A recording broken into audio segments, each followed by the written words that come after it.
Hello guys. So in this video, we will discuss about Aurora database cluster types. Okay. So in last video we saw about Amazon Aurora. So in this video we will see about Aurora database cluster types. Okay. So basically cluster means you will be knowing. So a group of nodes connected, right, are called as clusters. Okay. So Amazon Aurora supports two main types of clusters that are designed to offer high availability, performance, and scalability. High availability means always it is available, and performance, scalability. Okay. So in Aurora, provisioned database cluster. Okay. Provisioned means in simple terms, you are basically setting it. Okay. That is nothing but provision. Okay. You are doing setup in prior. That is provision. Okay. So what it is? Provision database cluster allows you to choose a specific instance size and manage scaling manually. Okay. Here you will choose a specific instance, that size, what instance size you want, and how to scale it, that you will do manually in the Aurora provision database cluster. Okay. You pay for the size and capacity you provision. So you set up a database size and the storage, which means the capacity. So you pay only for that. Okay. Regardless of how much it is used at any given time. So here, irrespective of like the usage, that doesn't matter. Here, what you have set up right in prior, like okay, this much amount of storage I want. So for that, cost will be provided. Okay. So feature says its primary instance, like the main instance where all read and write operation occurs. Okay, that is nothing but the primary instance. Read replica. Read replica, one complete video I have made in my previous video, you can check. So you can create a 15 read replica to offload read traffic from the primary instance. Okay, here you can say offload. Offload means, so, for example, like if the incoming traffic is occurs, right? So what happens? It will not go to the primary instance. Instead of that, it will go to the replica. That is nothing but offload read traffic from the primary instance. Okay. Next, high availability.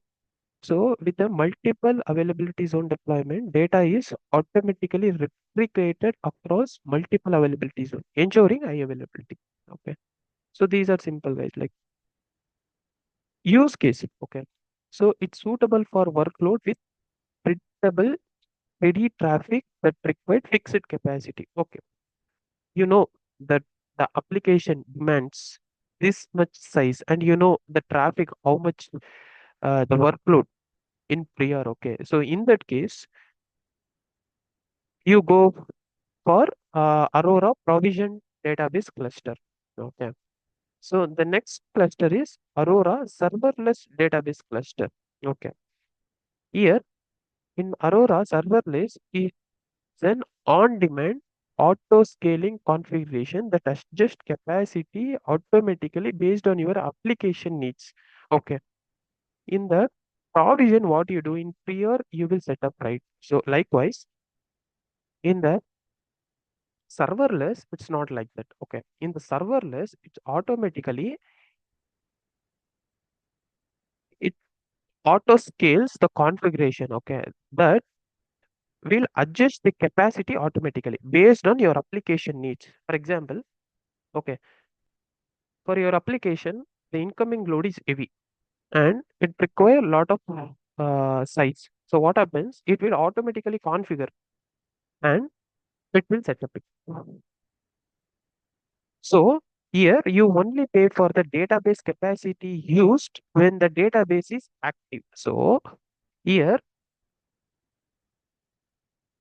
we, I mean, the cost is finalized based on the database capacity used when the database active, which means when the application have lot of workloads, so automatically the database increases, right? So that size, that size, capacity, cost will be provided here. That much cost you have to pay. That's the difference. Okay. So features like automatic scaling, I said, pay per use, and no provision required. So there no need to select specific instance sizes in advance, like provision cluster. Here, everything is automatic. Okay. As Aurora serverless manage this automatically. Okay. Use case. So ideally for applications with unpredictable or intermittent workload, which means so you don't know. Okay, this I have a application. That application I don't know. Okay, you don't know like how much workload it can, and I mean like will traffic will be coming. Okay, so you don't know. So if you don't have any idea about that, you'll go for this serverless. Okay, for example, such as development and testing environment. Okay, so you'll be not knowing, isn't it? Or application with infrequent traffic spikes. So in this scenario, you go for serverless. So here we have two versions. Okay, serverless V1 and serverless V2. So in V1, what happens? Auto scaling, like scales up or down based on the actual database load. Okay. Pause and resume. Can automatically pause during periods of inactivity to save cost and then resume when needed. This is something a good feature, guys. Like, okay, in case even though it is automatic, it also does a fantastic thing like it will pause and resume the configuration when the application doesn't demand the capacity. That time it will pause and resume back again when the workload is more. So by doing this, what happens? You can save lot of cost by only when the workload is heavy, the database is used, right? For only that capacity, the database used, for that only you will pay. And next is scaling granularity, which means scaling happens in large steps based on predefined capacity units. Okay. We'll see version 2. See, this version 2, it's launched in 2022. Okay. So instant auto scaling, which means provides near instant scaling based on precise requirements. It adjusts in small increments, allowing fine grained control of scaling resources. Okay. And this will support multi availability zones deployment unless V1, like see, in serverless 2, which allows deployment in multi-agent, I mean availability code. So okay, multi availability. So what happens? So if you deploy uh, the database in multi, so if for example, if any disaster recovery, I mean, if anything happens, okay, so you can fetch the data from the other availability zone. So fault tolerance, disaster recovery, these are the advantage of doing this. Okay. And scaling for enterprise application. Okay. In simple terms, I'll tell these kind of applications are for business needs to run a business. Okay. Whatever like enterprise business you go. So serverless V2 can scale to support more enterprise grade workloads that require constant scaling while maintaining high availability. Okay.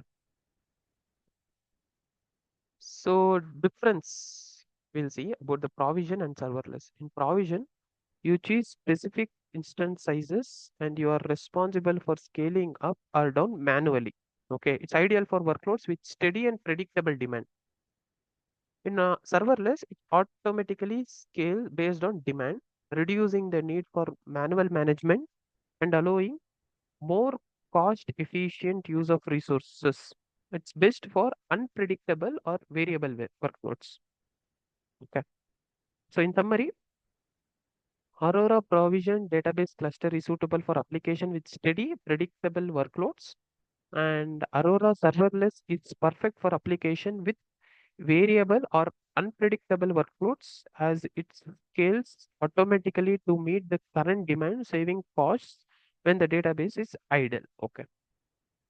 So, in conclude, this flexibility in cluster types allows Amazon Aurora to meet a wide range of use cases from small applications with intermittent and usage of large enterprise grade working clouds. Okay.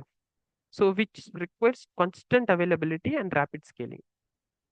So, as we know that Aurora database we use for high availability. Okay. So, by having multiple options like this, it will increase the high availability and also many options to save cost as per the application demand.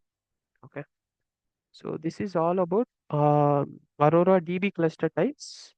In another video, we will see Aurora multi-master. Thank you guys.